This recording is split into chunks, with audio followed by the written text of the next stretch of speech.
Hoy en Memorias de Pez os vamos a hablar de una serie de eventos sucedidos durante la Guerra Civil Española, un conjunto de sucesos de especial relevancia que fueron cruciales para el devenir de los acontecimientos y que, en última instancia, acabaron por darle la victoria al bando sublevado. Hoy en Memorias de Pez hablamos de la defensa de Madrid.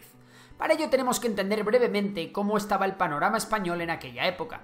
La proclamación de la Segunda República, los problemas internos del país y la radicalización de las fuerzas políticas europeas llevaron a la organización de un golpe de Estado por importantes grupos militares, que además contaban con el apoyo de las facciones más conservadoras del país.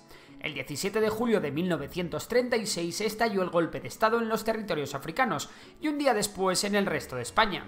Un golpe de Estado que pretendía arrebatar el control democrático del gobierno de Manuel Azaña a la República Española.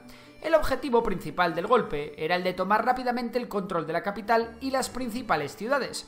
Sin embargo, gracias en parte a la reacción popular, el gobierno republicano logró retener el control de la mayor parte del país, incluyendo ciudades importantes como Barcelona, Bilbao o Madrid. Fue justamente en Madrid donde el general Joaquín Fanjul, comandante de la guarnición con sede en el cuartel de Montaña, se preparaba para empezar la rebelión, pero cuando sus tropas intentaron salir del cuartel fueron bloqueadas por sindicalistas armados y multitudes hostiles. El 20 de julio los cuarteles fueron asaltados por trabajadores y guardias de asalto, una fuerza de policía urbana de la República, así como 5 batallones de las milicias antifascistas obreras y campesinas, apodada por sus siglas MAOC. Los enfrentamientos fueron caóticos y en varias ocasiones algunos soldados en los cuarteles manifestaron su disposición a rendirse. Sin embargo, el resto de las tropas continuaban disparando a los atacantes republicanos. El cuartel de Montaña cayó cuando las tropas republicanas comandadas por el teniente Oraz emplearon un cañón de artillería de 75 milímetros para bombardear el complejo. Tras una serie de enfrentamientos dentro del cuartel, un grupo de simpatizantes republicanos termina por tomar el cuartel de infantería, aunque en el de zapadores y alumbrados continuaba la resistencia. Finalmente los defensores se baten en retirada y los últimos focos se rinden. Varios soldados fueron masacrados por la multitud y el teniente Moreno de la Guardia de Asalto capturó al general Fanjul, a su hijo, teniente médico, y a otros oficiales. Finalmente serán fusilados tras ser juzgados el 15 de agosto. Así se sofocó el intento de alzamiento en Madrid. A pesar de la rápida acción y la determinación de los sublevados en su intento por tomar el país en los primeros compases de la guerra, estos no lograron tomar ninguna de las grandes ciudades a excepción de Sevilla, que proporcionó un punto de aterrizaje para las tropas africanas de Franco. Donde las fuerzas sublevadas tuvieron mucho éxito fue en las áreas conservadoras y católicas de Castilla, así como en Navarra. De hecho, en Pamplona celebraron el levantamiento como si fuera un festival. El republicano Santiago Casares Quiroga fue reemplazado por José Giral como ministro de guerra, quien ordenó la distribución de armas a la población. Esto fue súper importante para resistir la insurrección en los principales núcleos industriales, como Madrid, Barcelona, Valencia o otras ciudades en el área del Mediterráneo. Sin embargo, también permitió a los anarquistas armarse y tomar el control de Barcelona, así como las grandes franjas de Aragón y Cataluña. Pero bueno, vamos a la capital, que es de lo que os vamos a hablar hoy. En la noche del 27 al 28 de agosto de 1936, los sublevados bombardearon Madrid por primera vez. Un avión de transporte Junkers Ju-82 alemán fue empleado para lanzar varias bombas sobre el Ministerio de Guerra y la Estación del Norte, causando un muerto y varios heridos. Tras el fracaso del primer intento de los sublevados por tomar el control de Madrid, los rebeldes optaron por esperar la llegada de las tropas africanas de Franco desde el sur. Llegaron en total 4 columnas atacantes, que habían alcanzado Madrid sin apenas resistencia. Las tropas franquistas únicamente habían batallado en 2 grandes ciudades, Toledo y Badajoz. Con el objetivo de hacer frente al ataque del bando golpista, en octubre el gobierno republicano del Largo Caballero crea el Ejército Popular de la República en Madrid, que se encargaría de la defensa de la ciudad, integrando distintas milicias antifascistas que habían sido organizadas por partidos políticos y sindicatos. También en octubre comienza a llegar el material de guerra soviético, un armamento bien pagado con el oro del Banco de España y con el aumento de influencia del estalinismo en las filas republicanas. Para el 8 de noviembre de 1936 las fuerzas africanas ya se encontraban en las inmediaciones de la ciudad. Su plan consistía en avanzar a través de Casa de Campo y cruzar el río Manzanares para penetrar en la ciudad universitaria, desde donde tomarían diversos puntos de Madrid. La noche del 7 de noviembre el gobierno republicano se replegó hacia Valencia y dejó Madrid al mando de la Junta de Defensa, liderada por el general Miaja y su segundo, el general Rojo. Por cierto, fue en este momento cuando Valencia se convirtió momentáneamente en la capital de la República Española. El 8 de noviembre el comandante Varela ordena el ataque del bando sublevado sobre Madrid, desplegando unos 20.000 soldados a través de la Casa de Campo. Los republicanos, a su vez, habían desplegado 12.000 soldados en Carabanchel y otros 30.000 para enfrentar el asalto principal.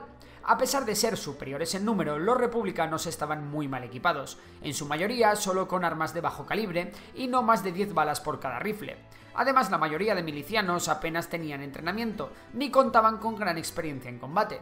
No obstante, la determinación de los defensores les llevó a rechazar el ataque sublevado en Casa de Campo durante el mes de noviembre. El 9 de noviembre ocurre un acto de especial simbolismo para la defensa de Madrid, la llegada del primer grupo de las Brigadas Internacionales, unos 1.900 voluntarios llegados de todo el mundo con el objetivo de frenar al fascismo, que tendrían un destacado desempeño en la ciudad universitaria, junto con la columna del comandante anarquista Buenaventura Durruti. A pesar de ser un contingente pequeño y de no haber completado su entrenamiento, su llegada fue un importante impulso moral para las defensas de Madrid. Durante esa misma noche, el general Kleber lanza un ataque con la 11 Brigada Internacional sobre las posiciones sublevadas en Casa de Campo, que se prolongará hasta la mañana del 10 de noviembre. Al final del combate, las fuerzas rebeldes fueron obligadas a la retirada, abandonando con ello toda posibilidad de un ataque directo en Madrid a través de Casa de Campo. Las tropas republicanas contraatacaron a lo largo de todo el frente en Madrid, rechazando los ataques de las fuerzas nacionalistas, a cambio, eso sí, de sufrir importantes bajas. Tras esta derrota, los nacionalistas abandonaron la idea de un ataque frontal contra Madrid y enfocaron sus esfuerzos en establecer un asedio sobre la capital. Ya en 1937 ocurren importantes enfrentamientos en los alrededores de Madrid. A principios del 37, entre el 6 y el 27 de febrero, se dio la batalla del Jarama. Esta batalla comienza cuando las fuerzas de Franco intentan cruzar el río Jarama para cortar el camino entre Madrid y Valencia, donde los republicanos habían trasladado su gobierno y desde donde llegaban los suministros a la capital. Los resultados de la batalla no fueron concluyentes, pero es sin duda una de las batallas más cruentas de toda la guerra civil. Las bajas entre ambos bandos fueron enormes, entre 6.000 y 20.000 caídos en cada bando. De hecho, si alguien se pasa por Rivas hacia Madrid, aún se pueden ver por allí las cuevas del bando republicano. Tras el Jarama, las tropas de Franco logran cruzar a la orilla este, pero no cumplieron su objetivo de cortar las comunicaciones entre Madrid y Valencia.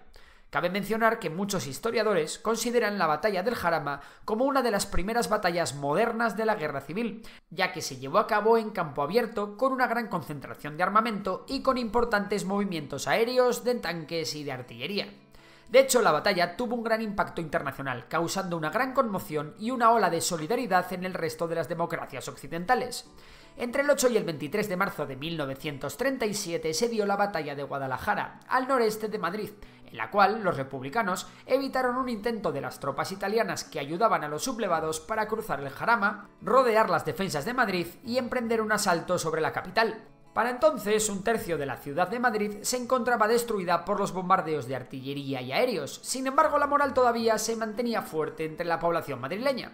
Finalmente, los bandos republicano y sublevado se enfrentan en la batalla de Brunete, que se lleva a cabo entre el 6 y el 25 de julio, cuando el Ejército Popular de la República lanza una ofensiva con el objetivo de disminuir la presión ejercida por las fuerzas del bando franquista sobre Madrid y al mismo tiempo aliviar la situación en el frente norte, donde los sublevados habían roto las defensas republicanas.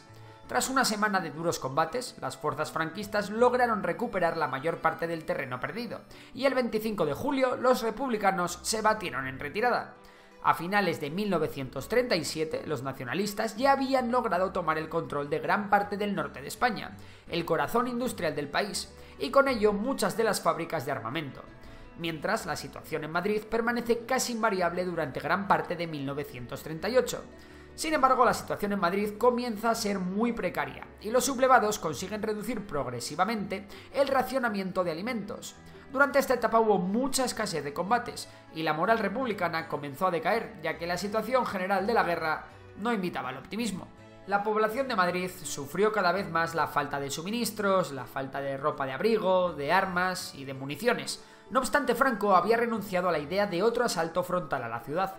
A comienzos de 1939, la moral de las tropas defensoras de Madrid se encontraba totalmente hundida. Tras la caída de Cataluña quedó patente que la guerra estaba perdida, y empezó a crecer el rechazo popular a la continuación de la guerra. Esto produjo una división clave dentro del bando republicano. Por un lado estaba el primer ministro Juan Negrín y el Partido Comunista, que pretendían luchar hasta el final. La idea de Negrín era resistir con el apoyo soviético hasta que Francia y Gran Bretaña pusieran fin a la política de no intervención o hasta que estallara la Segunda Guerra Mundial, una guerra que ya se veía venir en el horizonte. A esto se oponía el coronel republicano Segismundo Casado, un anticomunista convencido que había iniciado contactos con el bando rebelde tras la batalla del Ebro para negociar una rendición. Por ello, el 5 de marzo, Segismundo Casado trata de dar un golpe de estado en el bando republicano. En un hábil movimiento, los hombres de Casado arrestan a varios oficiales comunistas en Madrid y deponen a Negrín, estableciendo el Consejo Nacional de Defensa para negociar un acuerdo de paz con Franco. De esta forma, el 6 de marzo, los líderes comunistas y el primer ministro socialista Negrín huyen a Elda. Casado había justificado el golpe con la promesa de que obtendría una paz honrosa con Franco, pero este último reiteró que solo aceptaría una rendición incondicional de los republicanos. Con la moral hundida y sin apenas suministros, las tropas republicanas se disolvieron como un azucarillo. Las tropas franquistas entraron victoriosas en Madrid el 28 de marzo de 1939 sin encontrar resistencia alguna. De esta forma, el 1 de abril de 1939 se redactó el último parte de guerra. En el día de hoy, cautivo y desarmado el Ejército Rojo, han alcanzado las tropas nacionales sus últimos objetivos militares. La guerra ha terminado. Burgos, 1 de abril de 1939. Y hasta aquí el vídeo de hoy. Si te ha gustado, ya sabes que puedes darle a like, compartirlo y si te gusta la economía, seguir a mi otro canal, Memorias de Tiburón. Por lo demás, un saludo y hasta la próxima.